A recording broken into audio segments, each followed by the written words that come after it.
Pagpapasara sa bahagi ng Arenas Boulevard sa Calasiao, Pangasinan, mahigpit na ipinatutupad ng otoridad para iwas aksidente. Silipin sa report.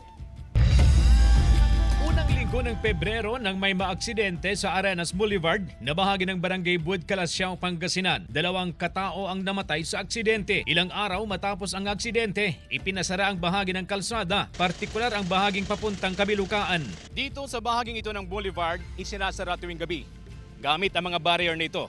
Isinasara ito alas 6 ng gabi at bubuksan ulit alas 6 ng umaga.